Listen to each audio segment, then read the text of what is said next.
This is a time to invest in oil. Hint, hint. So if you got a 401k out there doing bare minimum 3 or 4%, guess what? Give us a call. We'll connect you to the right people, and you'll be very happy with us. But we're gonna charge you some tamales for the connection. Tamales. All right, guys. Well, it looks like Rocky, we're finally live on Facebook with a very late start. So There we go. They missed it. Keystone Pipeline. Yeah, the Keystone Pipeline was reopened. Also, moving on for everybody on Facebook Live that just joining up with us, we're going to recap what's going on in the first 10 days of Donald Trump becoming a legend in American history. So not only did he open up the Keystone Pipelines, and we're going to start drilling here locally, drill baby drill, but also he found 80,000 missing migrant children. Come on, guys. Wow. Have y'all heard about that? I don't think Give us the deets. I don't think too many people are understanding what's going on. He's out there trying to find the children, and not just deporting all these bad people, right? Criminals. But he found 80,000 missing migrant children. So thank you, Jesus. Thank you, Mr. Donald Trump, for doing that. He wants to get rid of income tax. This is the biggest thing I've heard yesterday. He already announced it to Congress, and he says he wants to get it done. And if he wants to get it done, guess what? It's gonna get done. That's right. So those of you that never heard of that, it's true. Some people say I heard about it, but I thought it was fake news. No, sir. There's no such thing as Trump and fake news. That's right. You know what I mean? There's no such thing as Cyndi and Rocky Talk San Antonio and fake news either. That's right, baby. We do our research. We do our research, make sure our facts are correct. So let's keep going. So he wants to get rid of all income tax, which is going to be a huge boost to the economy. He deported thousands and thousands of violent illegal migrants, violent illegal immigrants, and that's With just criminal history reports, though. Let's clarify that part, because I know some of our community is up in arms, and some of them are even making up stories, which is not a good thing to do because it causes a lot of fear. And we're not talking about fear; we're talking about facts here. So, unfortunately, yes, they were deported because they were criminals, and they're no longer here, part of our Texas or wherever they were found. But I know a lot were found here in Texas. It's important to keep us safe, right? And to keep those children, those migrant children safe that are now found. It's important to keep all of our community safe. So if it's deporting criminals, I'm sorry that they broke the law. But if they broke the law, just like any of us, we'd be incarcerated too. So unfortunately, they have to be incarcerated abroad. Oh yeah, absolutely, and I think we're over that hump about believing everything that's on national news. I think everybody's already woken up about that, so I'm not too worried about people misunderstanding what's going on out there. If you hear anything negative about Donald Trump or about the economy or what have you, if anything, give us a call or message us on Facebook. We'll do the research for you. Right. Yeah. All right, I've been doing this for quite a while, so yesterday me and Rocky had a great conversation for 3 to 4 hours, just fact-checking a whole bunch of stuff back and forth. And I'm going to tell y'all right now, if we agree, we agree, but we don't agree just to play nice to each other, because when we disagree, we disagree. But we definitely do our fact-checking, so I'm super grateful for that about Rocky, is that we're not going to let any stone go unturned when it comes down to researching the facts and not just placating on fear. But what else you got, Rocky? What else did Trump do? Tell us. So the other big thing on the other side of the token is he pardoned 1,500 political prisoners for J6. That was big. We're waiting for that. That was one of the first things he did when he came into office, January 20th. Kept his promise. That was huge. Also, he gave back pay to all the military that were fired for taking that experimental vaccine. And for not taking the vaccine, yeah, for refusing to take it. For taking it and for not taking it and standing their ground. A lot of military brothers and sisters, they got let go, released, and all this bad stuff. But you know what? He got them all back and even gave them back pay. So that's pretty cool. I love that. I'm hearing some very positive stories from all of our military people. They're going back into action, back into the offices. So they're super ecstatic for that, for having a president with a backbone. Yeah, Okay? and putting America first. So I'm Bringing super America grateful for that. first. You know, thank you to anyone who served in our military, and for giving up, for giving up your time with your family to go help us preserve ours and our freedoms here. So thank you. If you're in the military or a veteran, please comment below. We would like to shout you out for your service, and thank you for tuning in also. Absolutely. And, everything was happening with California and the fires and all that, and I don't know too many people were keeping up with that, but we definitely like to keep up with the facts. And it turns out that a couple of days before all the fires, and I think we all understand what's going on with the bad government, bad people in government, but they shut off all the water. They shut off all the water That to was California days before the natural disaster of all the flames and fires and all that, and that's just ridiculous. When Donald Trump went in there and did that, he opened up the water supply for California. I mean, Ain't that crazy that he just went in and boop, turned on the water? Like they turned it off, didn't allow access to any of their citizens, and then Donald Trump goes in there and just turns the faucet on. Basically that's what he did. that's what you can do when you got a backbone, and that's all I'm going to say about that. So he's doing everything he can. He actually went out there, sent the Army of Engineers out there to North Carolina as well, to help everybody out there. The Democrats are trying to tell people that they cannot return back to their homes that were burned down to help clean up the properties. They're talking about it's going to take another 18 months.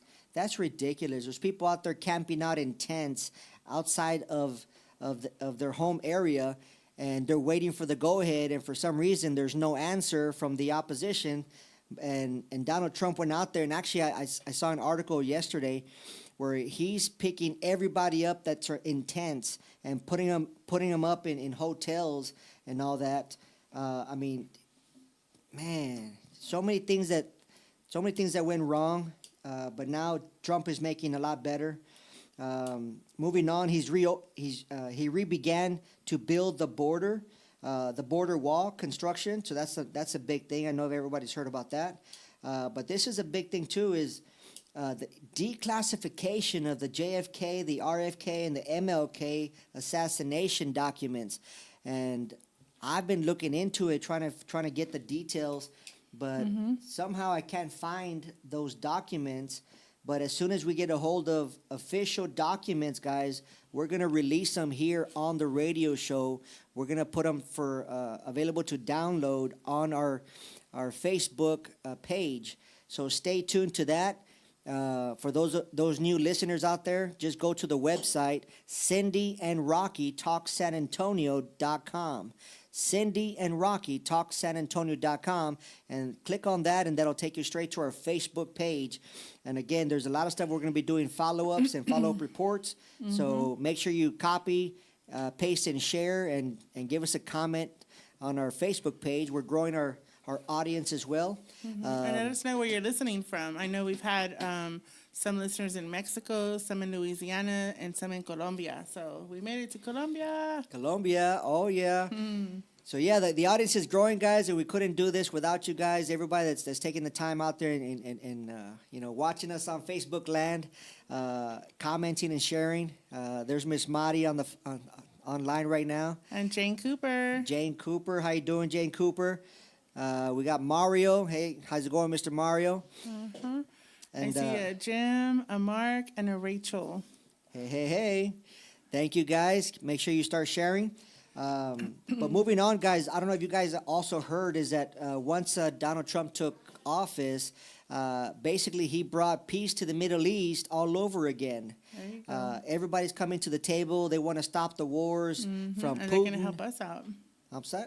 They're going to help us out. Yeah, absolutely. Starting with the there were some Chinese banks went to invest like $1 billion, 100,000 employees, and also Saudi Arabia. Saudi Arabia I saw that. has announced to invest $600 billion. That's with a B, guys. $600 billion to help out our U.S. economy some way, somehow. And he says, How about that? and they will invest even more, up to $1 trillion. And specifically, they said that they earmarked that money for the next 4 years. So, come on. That's some good economic and robust empowerment there. That's huge. That's huge. Influx of money coming to think America. that's been sitting there across the waters for us all this time, and all we had to have was a president that was brave enough to go out and talk to them and say, "Hey, we're here. Let's unite." And look at with the B, the billions of dollars. 600 billion, up to $1 trillion they're willing to invest in the next 4 years. So that's all going to take place, guys. Another thing that just hit last night. Those of you that know about Donald Trump's social media network called Truth Social. Okay, guys, I want you to write this down. Type in truth.fi on Google search.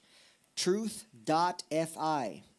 Donald Trump just announced yesterday that he is going to fully fund his own investment and banking. Okay, that's huge. He's going to invest $250 billion or $250 million to start his own bank and investments. So that's already live right now. So all of you guys understand what he's doing. They're taking away all the services and businesses that we need as a people, as a country to survive. He's taking it away from the bad guys, okay? And he's going to give it all to us, all to all Americans. So I'm advising all my family and friends to start saving their money. Save your money, sell everything that's not bolted down, and get ready. He's going to open up investment accounts, investment opportunities for us to invest in early, and it's gonna be phenomenal, an exponential growth for everybody's pocketbook. Nice move on the financial industry there. So that means that everybody has an opportunity to be as economically diverse and invested just the way Trump is. So that's exciting. Let's see here. All right, well, it's 6:23. What else you got? We got just a few minutes. We're going to bring our guest on, Mr. Honorable Clayton Perry, and he'll be giving us some immigration updates, also talking to us about the Marvel project and the Spurs Arena, and also about certificate of obligations and how that affects us here in San Antonio. That's right. So we're just doing the recap, and we're going to tone it down to a little local action to empower the local people, because that's where me and Cyndi got our start. Is we like to empower the people with anything that's motivational, inspirational, or step-by-step instructional, because we like to give back to our community. And since we had this radio show, we've had major connections that we are happy and more than willing to share with our community. So take this as a shout out to the community. If you guys need anything, if you need coaching, if you need classes, how to be a leader, how to write some bills, get involved with government, you want to start a business, need some marketing advice, join our network, okay? We have a big networking event happening right next Working Women's Wednesday. Yeah, February 12th, we're going to be at Evolve Med Spa on Broadway. From 3 to 8 p.m. And it's going to be Valentine's themed, but we're also going to be learning and empowering each other. So it is Working Women's Wednesday, but we do have men available. Men do come. Rocky will be there. And Rocky's there networking with all the men too. So we make great connections every time we have this type of event. It's free, open to the community. We will have appetizers, and Evolve will be sponsoring some wine. So we'll be getting a little bit of, cheers to our fellow business partners, networking, community members, and whoever wants to visit. Honestly, it's open to the public, so we're super excited about this. And it's been successful in the past. And I kind of took a little hiatus because I was busy, but we're back. February 12th, guys, we're back. Hey, guys, also wanted to know, if you guys know me or don't know me, look me up on Facebook. We're very active, me and Cyndi, or Cyndi and I. And we've been to many networking events. And honestly, guys, this one that we're doing, that we have been doing, has been the best ever. The best ever. We have high quality people out there. Everybody's dressed to the nines. Everybody's dressed to impress. And we make it a point to where before anybody leaves our networking events, they have to set up appointments. They have to set up appointments. Network with them. Yeah, they cannot leave our networking event without setting up appointments. That was a cool little idea, and it hit. I mean, it skyrocketed. Everybody started making money. I mean, a couple days later, we got a lot of reports, people making connections, and really good business. If you have a business idea, you have an established business, join us. We even February had 12th. February 12th at Evolve Med Spa on Broadway. It's 8721 Bots Lane, Suite 218. We even had some book writers come out of two book writers come out of one event. That was great. But we even had an Olympic champion visit. We've had some really high impact people who have helped mentor and help other people become more empowered for their businesses. So that was super nice. Oh, yeah. Yep. So I think right now we're going to have to go on to a commercial break. Are we going on a commercial break or are we waiting? Yep. And then when we come back, no break. All right. Well, then, are you ready to bring on our special guest? Yes. We'll bring them right out. All right, guys. We're going to bring to you the Honorable Clayton Perry. Mr. Perry. He is a former city councilman for District 10, and he's here today with us, and we're going to be talking about some hot topic issues that are going on here in our city. So, yay, welcome, Mr. Clayton Perry. He's one of our favorites. We've had him on before, back when we were a podcast. Yes, absolutely. And now we're on the radio. Yeah, this is great. I So- love it.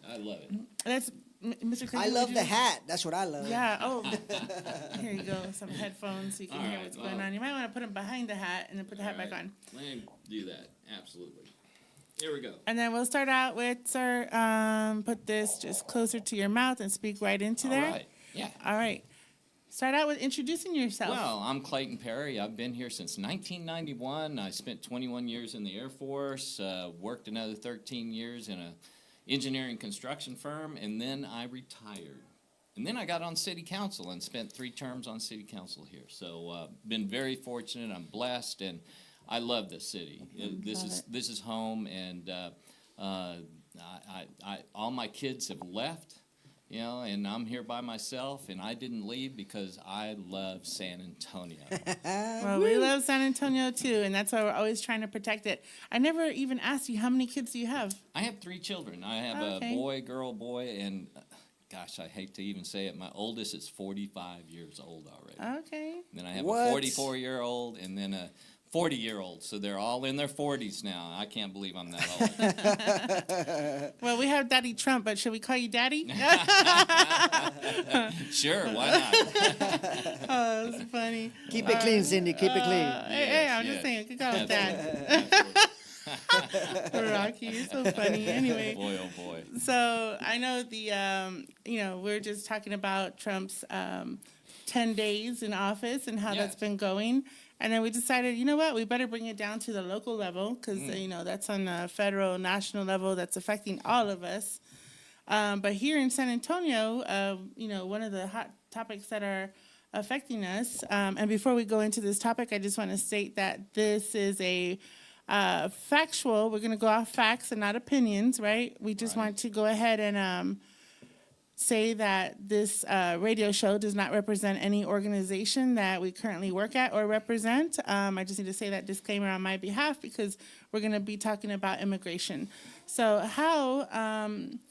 just update us on San Antonio, Bexar County, and the immigration crisis that's going on here. Will you let us know what's going on? Yeah, it's, in fact, I just talked to some people that work at the MRC, the Migrant Resource Center, and it has slowed down considerably. There's very few walk-ins, and if the people don't have certain paperwork, they don't even allow them into the place. So it's slowed down considerably, and I think that at some point, if it slows down anymore, they're probably going to close that.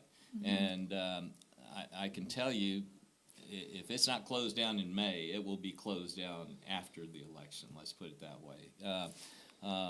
It has brought a lot of criticism to the city about what we were doing to kind of help people travel across the United States, and it really took a toll on San Antonio. We don't know how many people actually came to San Antonio and stayed illegally, and we don't have that number. Nobody knows, and I think part of the problems that we're seeing today in our economy and with crime on the street, I think that's part of the problem. But right now, it's slowing down, and I foresee them closing the MRC down here soon. About what number of occupants do you think it has now? Like 50 or Yeah, 100? less than 50. Less than 50. Yeah. And So no more buses coming through delivering? no more buses coming through. That's all pretty much stopped. So what they're handling now are people that are walking in that are not being transported. They're just walking into the facility. But again, they have to have the right paperwork in order for them to even be admitted to the place. But I think it's averaging around 50 people. And when you refer to the right paperwork, can you describe that to the people on the radio? Yes, that's where they're coming across for amnesty, their amnesty paperwork. They have to have that along, being processed through the immigration folks in order for them to actually stay at this facility. If they don't have that, they cannot stay at that facility. So it's them actually having that piece of paper that has been processed. You know, it's the identification. It's a long process getting that done. But if they don't have that paperwork, they can't stay at the MRC. So Rocky and I were talking about the process last night, and, you know, he knows someone who's taken, 20, 30 years. I know someone who takes 10 to 12 years. Like, why is the process so long? Can you answer that part? You know, that's a federal question. I don't know what the answer is. I just know that, yes, there's people that have been on the list for years. Of course, they got to apply paperwork to stay here until that's accomplished.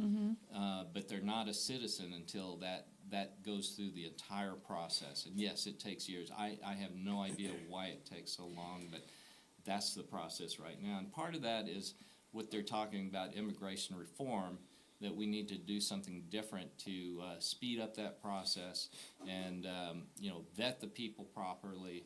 And, people talk about, well, the immigration system that we had way back in the 40s and 50s when people were coming from Europe.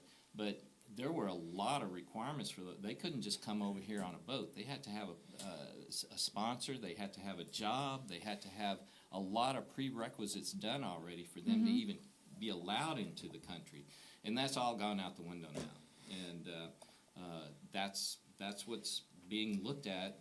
How can we streamline that process and not just create a welfare state of people coming in and being taken care of without getting a job and being a productive citizen. Absolutely, and that's one thing that we were talking about the other day is, we like to put some thought into it, like, what's the solution for the immigration? So, securing the border and all that, that's taken care of. The big guys are playing ball now, right? Yep. My take on it was, because I have some friends, and I know some people that been here 10, 20, 30 years, and some of them been denied on the 29th year. But they don't know why, and there's no information. And you know what? I feel for these people because they're hardworking immigrants, right? Hardworking. They're paying taxes. Yep. They're good people. And again, America needs immigration to sustain our American culture as a whole. We all know that. But I did some digging on the process, the procedures of doing it the right way.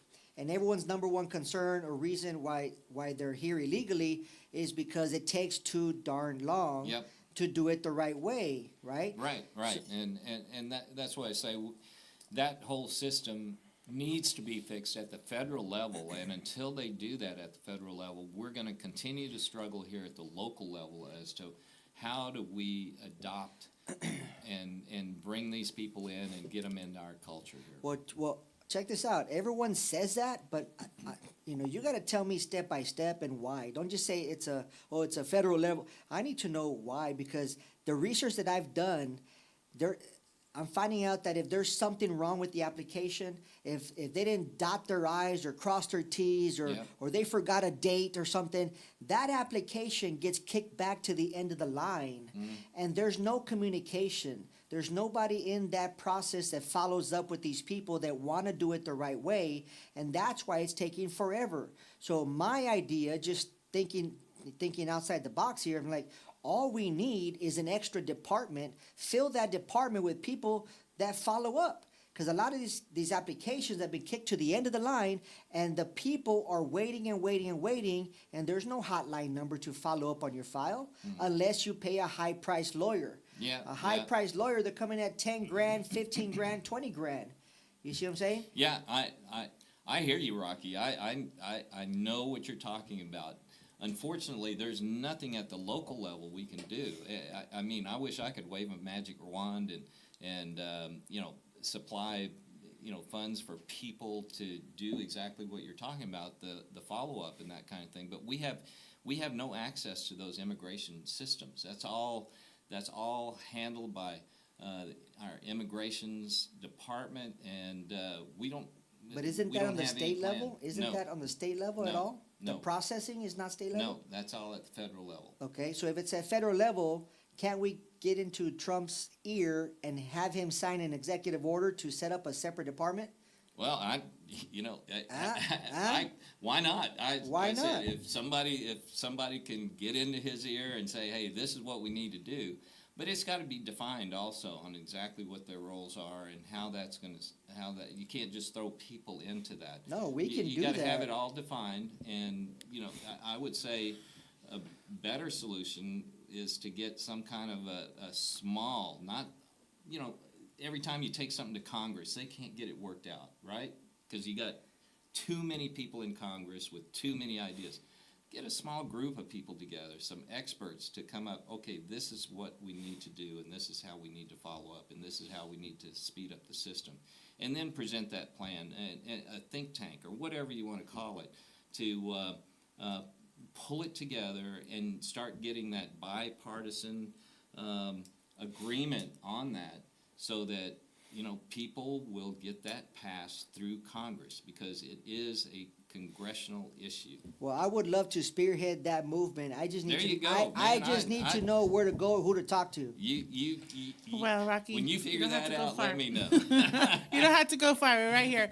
Now, you know, actually today I sent out some links for people to sign, and the link takes it directly, their message to their congressperson. That's great. But I also lost some friends today just for asking them to do that. But they don't understand that there's no set precedent right now. Right. There's no updated law. There's nothing that we can do. So it's kind of a free-for-all for both sides. And then Yeah. whatever Trump does right now, the next president can undo it. Why?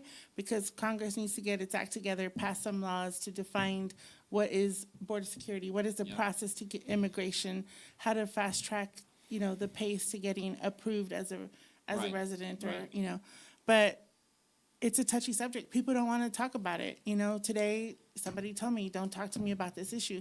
I said, that's the problem, They're is that we're ignorant. not talking about Well, it, I mean, that we're we not have- moving forward. We've been because kicking this it's can taboo. down the road for 30, 40 years, and Yeah. never have they sat down at the table and come up with a compromise and a bill that they could all sign off to and Mm-hmm. agree and get it set in law. And that's part of the problem, the stalemate that we have at Congress, Correct. because it's totally divided, and we can't get into the middle to get something done. And it's frustrating. And this isn't a new problem. This has been going on, like I said, 30, 40 years. So correct me if I'm wrong. That to get a congressman or anybody in politics to listen to you, you have to have a loud voice, right? And the loud voice comes from the people, and the people come from the largest group, right? So I mean, we can talk about, you know, in circles about, oh, we've tried this for 20, 30 years, but you know what? No one's ever done it the right way. Let's unite everybody. Let's get a group together that speaks so loud that they have to listen to us. Yeah, that's a great point. And you know how they listen to you is when it comes to elections. Yeah. Getting the right people elected, number one, that has the guts to stand up and do the right thing. And that's part of the problem. We you know, it's the same old people getting elected and reelected and reelected. And false promises, false yeah, hopes. and they So we never need to get start anything building done. now. Yeah, We absolutely. need to start building Yeah. now. Well, I think we Absolutely. have a good congressional, we have the right Congress in choice this time, I believe, and also the president, the right president, to be able to come to terms with this. Well, I hope so, because this has been lingering way too long, and we need to fix it. Just Yes. need to fix it. It's been too long. It's been since the early 80s since So the laws are antiquated and we need to Yes. update the laws. Yes. But next week we'll be having Daniel Garza come in and talk about exactly that, talk about immigration. So we'll further that conversation next week. But something else that's happening here locally that I was asking you about was the Marvel project and the Spurs Arena. Now, tell us, how is that going to impact us here in San Antonio? Well, let me tell you, you might have heard of Project Marvel, and it's not just about the Spurs Arena. They put some real pretty pictures in the paper not too long I ago saw that it. showed Project Marvel, which included the baseball stadium, the Spurs Arena. It included a land bridge linking the Alamo Dome to Hemisphere Park, an expansion to the convention center, and the Spurs Arena. And all of that looked just beautiful downtown, right? Magazine-like. Yeah, I mean, I said, wow, look at that. That's going to really snazz Quite up a utopia. downtown. Yeah. Yeah, but you know what they didn't tell you is how much is it going to cost and where is that money going to come from? And let me tell you, they're doing it the right way, showing all these pretty pictures and then hanging that over your head that, you know, if we don't build this thing, the Spurs might leave San Antonio. So that's. So what do we say to that? I mean, do we say we go in debt with the B with billions of dollars for the Spurs? You know, there's been estimates of around $7 billion for all of that plan. The Spurs Arena is just one portion of that, but it's still very expensive. And again, people have asked me, Clayton, are you for or against this thing? And I say, well, it looks pretty. Yeah, it looks like a grand plan for downtown, but nobody has told me how much is it going to cost, totally cost, and how it's going to be paid for. And what's the benefit? Well, until that gets answered, I'm not going to be for it or against it because that is so key. Let me tell you, we're the 7th largest city in the U.S., and what do you hear over and over again? We're the 7th largest city, but we're the poorest large city in the United States. Yeah. And yet, right today, we got the highest debt per capita here in the state of Texas. And it might be up higher in the U.S. also. But how can we continue to build that debt and continue to make us further down the list of being a poor city? And we don't have those kind of incomes to pull us out. We don't have a whole bunch of Fortune 500 companies here in San Antonio. We got a handful. And that's even getting lower. So it's like, how can we possibly afford this? So who's going to pay for it, and who's pushing this project? Well, the taxpayers are going to pay for it. That's going to be up to the county and the city, and that will come to a vote by the citizens. Are we going to spend those tax dollars to pay for this thing? That's where it has to come from. We don't have any other fund source to magically come up with all this money to pay for these facilities. It's got to come from the tax dollars. And I got to thank Judge Sakai. He kind of put the brakes on it from it being put on this May's ballot. This is coming up right around the corner. Now, I don't think they can do it anymore. It's too late for the May ballot. So the next time will be is in November. So let's vet this out very carefully. Where are we going to get the funding to pay for this? I've heard everything from the hotel motel tax to the taxi tax to the on and on. I got an idea. What's that? Just tell our good buddy, Mr. Elon Musk. Yeah, there you go. I read an article that he wants to buy the Dallas Cowboys. Yeah, that's way different from the Spurs. Yeah. Hey, but a little bit different. But he's got. Oh yeah, he's $7 billion is nothing to him. That's nothing. But for here in San Antonio, let's talk about the facts a little bit. You know, they started off the Spurs. I'm referring to the Spurs. They started off in Hemisphere Arena. They then went to the Alamo Dome. We then built them the AT&T Center at the time, and now it's the Frost Center. And now they're talking about building 4 new homes. That's since I've been here since. If you're not happy in one home, you're not going to be happy in the other homes. Yeah, so I don't know what the real answer is. All I want to know is how are we going to pay for it, and then I'll make a decision whether is that good for San Antonio? I want to pay attention or have everybody go back and look at Molly Smith's article in the Express News here about 3 weeks ago. It talked about, will we get a return on investment for the Spurs? Will it bring in more tourism and all this and that? And the economists, the experts that looked at this, they said, no, you're not going to get anything. You're not going to get any more for a brand new stadium, and it's going to add taxes to like your hotel motel tax. And what does that mean? Well, that means tourists and visitors looking at coming to San Antonio, they'll say, man, that's too expensive to stay. They'll stay right outside They'll of stay San Antonio outside for a little of San cheaper Antonio, price and drive in 30 minutes. What's that going to do to our tourist industry here in San Antonio? So there's a lot of moving parts on here. And I'm saying, I just hope that whoever is putting this proposal together, that we all sit down and take a look at it very closely and say, yes, this is the right thing to do, or no, let's pump the brakes a little bit and let's see what else we can do to liven up downtown. If you remember, the Castros started the decade of downtown. We're past the decade of downtown. We have poured more money into the downtown area with construction, projects. We're still working on them downtown. All the roads are still torn All the roads up. are still closed. And my question is, how many more decades of downtown are we going to do for San Antonio? And when are we going to start spending some of that money in the surrounding areas, like in the east side, the west side, sure. and the west places like that that have Dude, that have been. 410 is not even finished yet.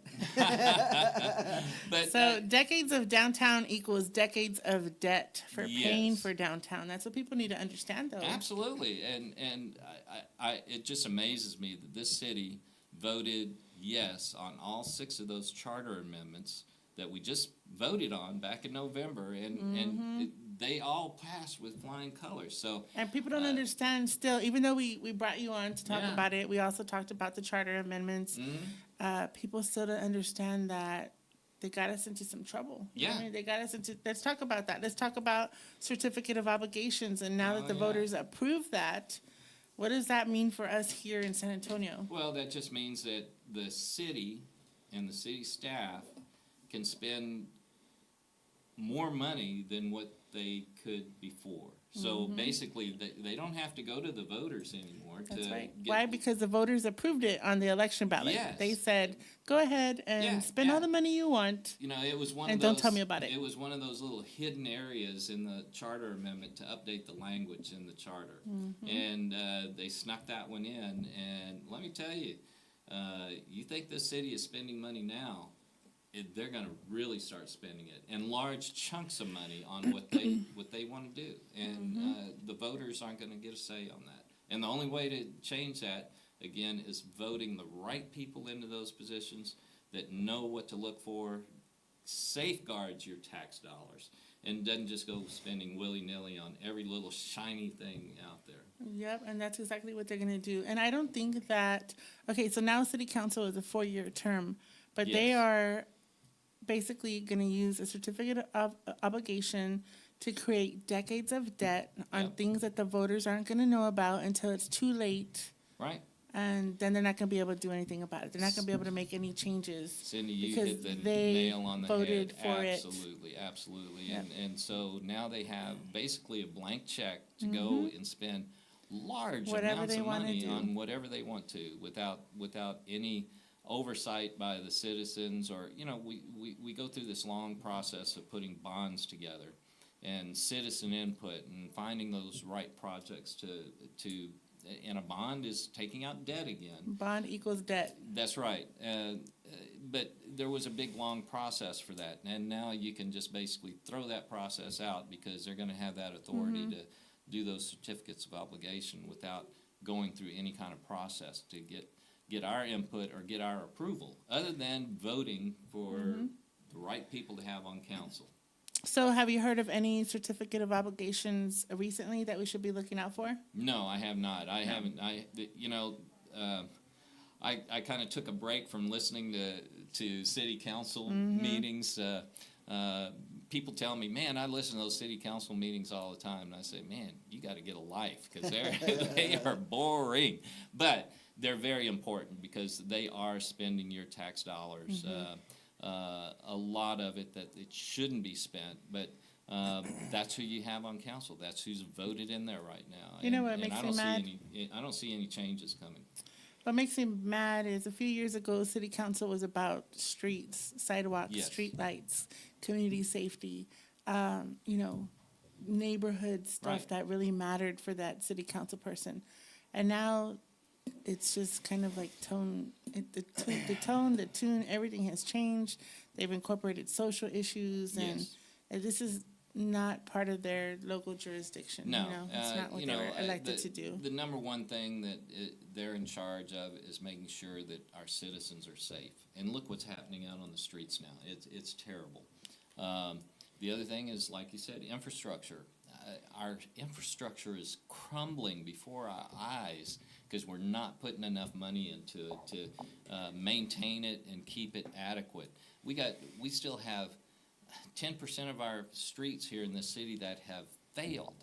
They have F grades, and we don't have enough money in our infrastructure budget to go and fix that because, to your point, they're spending stuff on all these social programs and everything that you know people don't want that. They want their streets fixed. They want their sidewalks fixed. They want street lights. The drainage, the flooding that we have around the city is really horrible, and yet we're not putting enough infrastructure dollars to take care of those problems. Well, you know what that sounds like? It sounds like we need our own Doge department. You know, Right? that's a good point, Rocky. Absolutely. We that would be great to have somebody like that is very business minded and they can cut to the chase and get that council to vote. And you know, being mayor is great, but the mayor is only one vote on council. Yeah. But I can tell you over the last 8 years now that the mayor has pretty much gotten whatever he wants. You got a council there that has approved everything that he wants and just kind of rubber stamping everything that the mayor wants. So, you know, you have to get the right people in there to stand up, voice their opposition, and stick by their guns and make some changes, force some changes through votes to set this city back on the right track. But yeah, it would be great to have somebody to come in and point that stuff out. That's a great idea, and my wheels are turning right now, so I think we need to figure out what is the process to do that. Because I just pulled up this article right now on the Doge department, Mr. Elon Musk. His first 80 hours activating Doge, he saved America $420 million in contracts. $420 million in 80 hours. Yeah. You know what I mean? And that's just 3% of Elon Musk's original That's awesome. goal. Yeah. You know, and he goes Send on it to track. Bear County, Elon. Yeah. Dude, we come need on the over money. here. Dude, he's on track to save $67 billion per year. Wow, that's amazing, though. Yeah, that is. And I think a lot of things do need to be refinanced and relooked at, though. Yeah. You know. Oh, yeah. Elon Musk, if you're out there, if you're listening, we need your help. Call me, Yes, come here to 210. San Antonio. Absolutely. We need a baby Doge. Yeah, there you go. Baby Doge. All You know, right. we, Well, we probably have people here in San Antonio that could do something like that. The problem is it is just too dadgum messy in this political arena with the for self-interest. somebody. Yep. Yeah, it's for somebody to come in and help out like that. I mean, it would just be messy, and their lives would be opened up to everybody in the city, and everybody would be complaining, and it would be a mess. So one last question, Rocky. You got a last question? Because I'm going to ask him to take us out in just a minute. We have about 2 minutes left.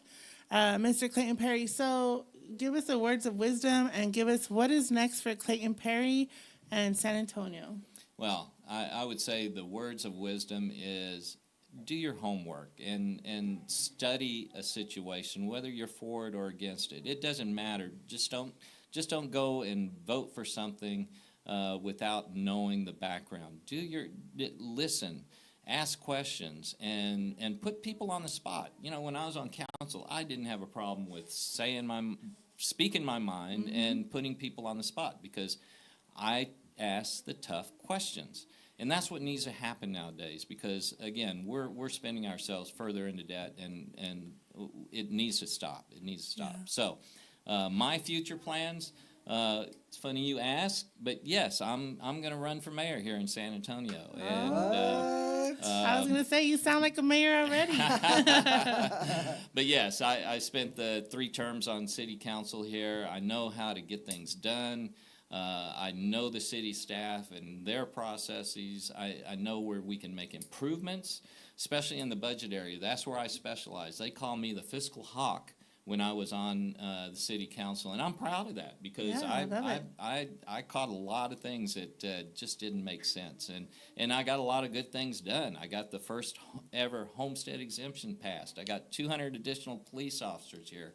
I got the infrastructure budget doubled from what it used to be. So I'm really proud of those things and that wasn't just for my district. That was for the entire city of San Antonio. And I'm proud of those accomplishments, and that's the kind of thing that I want to continue to do as mayor here and provide that leadership. And that's what we sorely need is leadership here in San Antonio, and I have that, and that's what I want to provide. Well, spoken like a true leader, sir. Well, thank you for coming on here, always giving us the facts of what's affecting our city and our community. It's very important to us here at Cyndi and Rocky. Rocky, got any last things to say?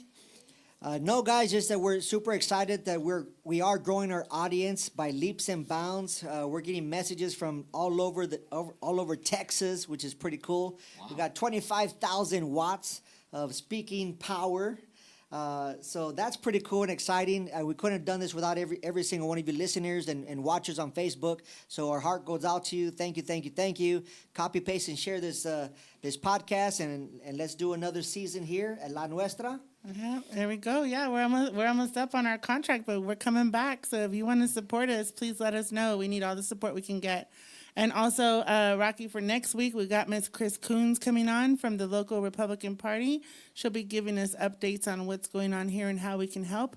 Also, we have the founder of the Libre Initiative, Mr. Daniel Garza, coming in. He'll be talking about immigration and how that's affecting us here in Texas, and he'll be answering some of your questions, Rocky. Awesome. I also want to say hi to one of our viewers and listeners here on Facebook, Julian Jurado. He says, "Hola, Cyndi and Rocky." So, Julian, we need you to share it so people in Colombia can hear it and tune in and get well-versed and equipped so they can also help change their country. But, Rocky, take us out. All right, guys. There's so much to say, guys. Just, thank you very much for everything. Thank you for taking us home with you on your drive home every Thursdays from 6 to 7 p.m. Once again, guys, thank you. This is Cyndi and Rocky, Talk San Antonio, the true patriot voice. Thank you. Thank y'all. Thank you for tuning in to Cyndi and Rocky Talk San Antonio. We hope you found today's conversations inspiring, informative, and empowering. Remember, our community grows stronger when we work together and share ideas and solutions. Stay connected with us on social media and share your thoughts. We'd love to hear from you. Until next time, this is Cyndi and Rocky signing off. Take care, stay involved, and keep making a difference together.